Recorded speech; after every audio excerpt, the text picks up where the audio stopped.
Have you ever faced an enemy so vast, so overwhelming, that it felt like standing against the entire world? Imagine an army as numerous as the grains of sand on the seashore.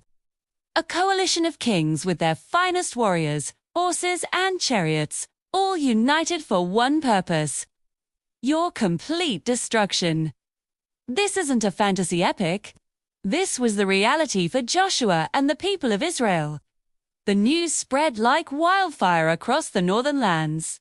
Jabin, the powerful king of Hazor, heard of Israel's victories and knew he had to act. He forged a grand alliance, a confederation of kings unlike any seen before. From the mountains to the coastal plains, from Shimron to Akshoph, the call to war went out.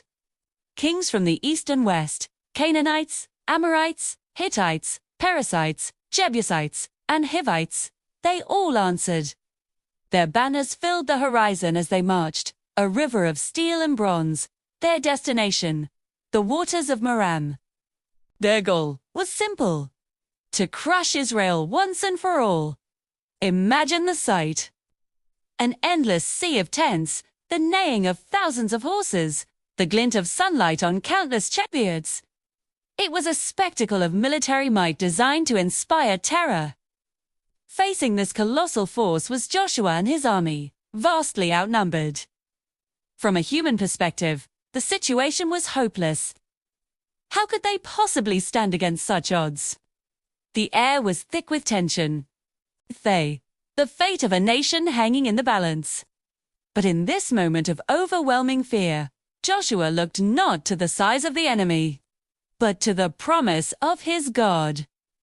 As Joshua prayed, a voice cut through the tension, a voice more powerful than the thunderous roar of an army. It was the Lord, speaking directly to him. Do not be afraid of them. What incredible words to hear in the face of such a threat. 2. The promise that followed was even more staggering, because by this time tomorrow I will hand all of them slain over to Israel. This wasn't just a promise of victory. It was a divine decree. The battle was already won in the heavenly realm. God then gave specific, and rather strange, instructions. You are to hamstring their horses and burn their chariots. This wasn't just about winning. 2. It was about demonstrating that Israel's trust was not in military technology, but in the Lord alone. With this divine assurance, fear was replaced by faith-fueled courage. Joshua didn't wait for the enemy to advance. He seized the initiative. Under the cover of dawn's early mist, he and his entire army launched a sudden, shocking attack. They burst upon the unsuspecting coalition at the waters of Meram like a storm. The allied kings, confident in their numbers, were thrown into complete chaos.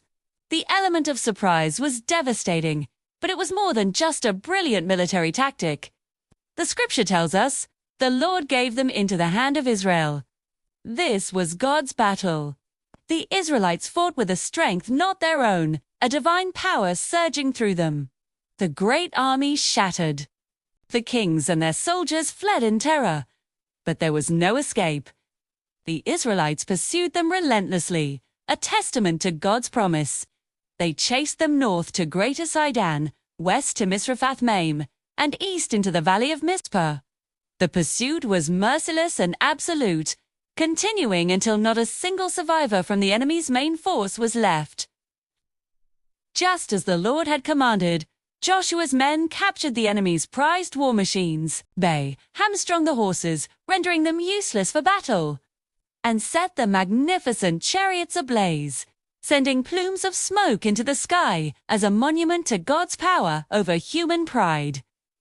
With the allied army decimated, Joshua turned his attention to the ringleader of the rebellion, the great city of Hazor. This wasn't just any city. It was the head of all these kingdoms, a fortress of immense power and influence. But no fortress can stand when God has decreed its fall. Joshua's army stormed the city, capturing it and putting its king to the sword. Then, in an act of ultimate judgment, they executed God's command. Every living person in Hazor was utterly destroyed. They left no one breathing. Finally, Joshua did something he hadn't done with the other cities.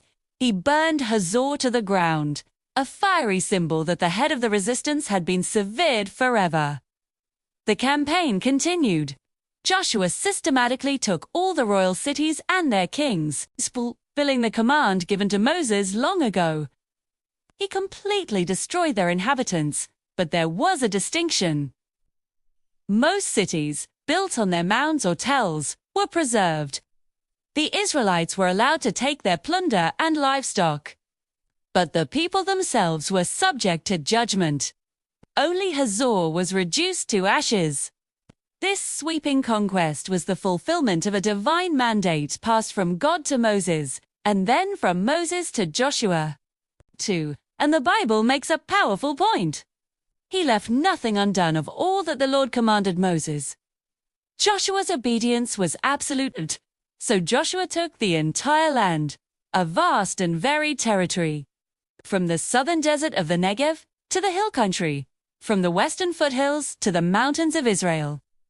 From Mount Holok in the south to Bolgad in the valley of Lebanon, far to the north below Mount Hermon. It was a long and arduous war. The Bible notes that Joshua waged war against all these kings for a long time. Victory wasn't instantaneous. It required perseverance, courage, and unwavering obedience over an extended period. With the exception of the Gibeonites, who had cleverly made a peace treaty, no other cities sought peace. They all chose to fight. Why? The scripture gives a startling reason. For it was the Lord himself who hardened their hearts to wage war against Israel. God in his sovereignty used their own pride and aggression to bring about their judgment, ensuring they would be exterminated without mercy, as the Lord had commanded Moses. During this time, Joshua also confronted the legendary Anakites, a race of giants who struck fear into the hearts of the original Israelite spies. He drove them from the hill country, from Hebron, Debir, and Anab, completely destroying them and their towns. 4. By the end of his campaign, no Anakites were left in the territory of Israel. Only a remnant survived in the Philistine cities of Gaza, Gath, and Ashdod. The final bogeyman, the last giant of fear, had been defeated. The promise made to a new generation was finally realized, and so the mission was complete. Joshua took the entire land, just as the Lord had directed Moses. 2. The hard-won territory was then divided, given as an inheritance to the tribes of Israel according to their divisions. The long years of wandering were over. The generations of slavery were a distant memory. The titanic struggle for the Promised Land had reached its conclusion. And the final sentence of this chapter rings with a beautiful, profound sense of peace. Then the land had rest from war. The swords could be sheathed, the battle cries silenced. Church. The promise was fulfilled, and God's people were home, finally at rest in the land he had given them. Thank you so much for joining us on this incredible journey through history. If this story of faith and fulfillment inspired you, please hit that like button. And subscribe to our channel for more deep dives into these powerful accounts. We'll see you in the next video.